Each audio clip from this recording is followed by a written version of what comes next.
Defense Intelligence, representatives of service chiefs, representatives of AFRICOM, CJTF, and other military and civilian partners of all our countries, all protocol duly observed. When we typically think about military successes, the image is often one of action. It is of fighter planes in the middle of a dogfight at the Battle of Midway. It's of a SEAL Team 6 kicking down a door as they move silently towards their target, guns raised. What we don't often imagine is the preparation, the painstaking hours and days of intelligence work that led to that attack and associated victory. Whether it was cracking the Japanese Navy's codes before Midway or identifying the courier who could lead us to the Al-Qaeda leader's compound, decisive intelligence played a vital role. To quote the famous strategist Sun Tzu, "The reason the enlightened prince and the wise general conquered the enemy whenever they move, and the achievements that surpass those of ordinary men, is foreknowledge." I realize I don't need to convince those of you in this room of that fact. I'm surrounded by outstanding professionals who have dedicated your careers to this field and who recognize the power of intelligence to serve as a force multiplier. The value of an event such as this one is the chance to bring together the collective wisdom of your years of experience. This conference is an excellent opportunity for us all as partners and allies in the fight against Boko Haram and Islamic State West Africa to consider our current approach to intelligence, both what we are doing well and where we can improve. After all, we face unique and challenging enemies. Our adversaries resort to violence, yes, but they also battle us among the civilian population. Our adversaries prey on and exploit the grievances of local communities to get information, win support, and gain strength.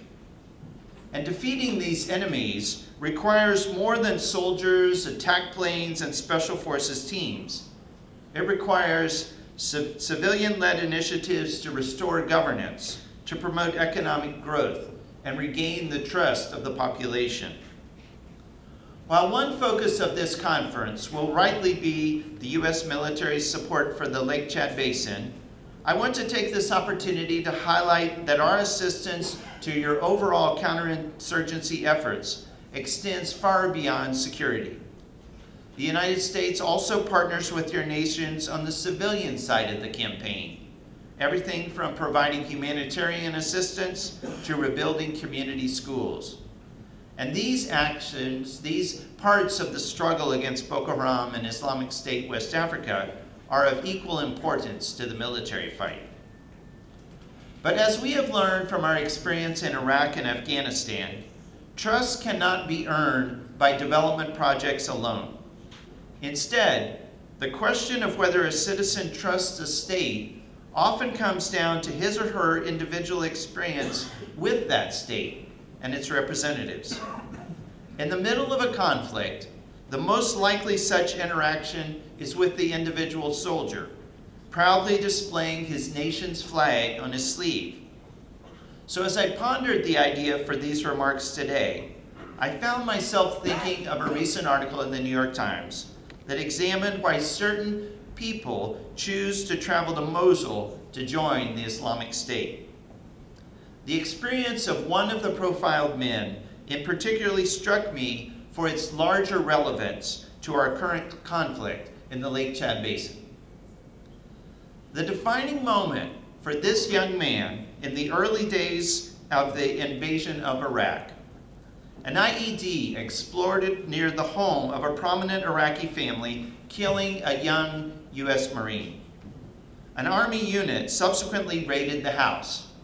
They kicked down the doors, searched the compound, and ultimately detained the family patriarch, the future ISIS fighter's grandfather. The soldiers dragged the elderly man, who was an invalid who normally walked with crutches, past his family to their vehicle and took him to their base for further questioning. Within 24 hours, he had been released, as there was no evidence linking him to the IED attack. The soldier's commanding officer then visited the family at their home to apologize for the mistake and the blunt approach taken by his troops. A scenario such as this one is no doubt familiar to the uniformed men and women in this room, whether from your experience in Iraq or Afghanistan or here in the Lake Chad Basin. Because the rather forceful reaction of a young soldier shaken by the loss of a comrade is very understandable. And moreover, the response of that commander was exactly what we might hope for. He promptly visited the family, apologized for the mistake, and acknowledged it and moved on. And yet this report, the investigation showed that the damage had already been done. The simple experience of watching his grandfather be dragged from the room by soldiers planted a seed in the heart of that teenage grandson.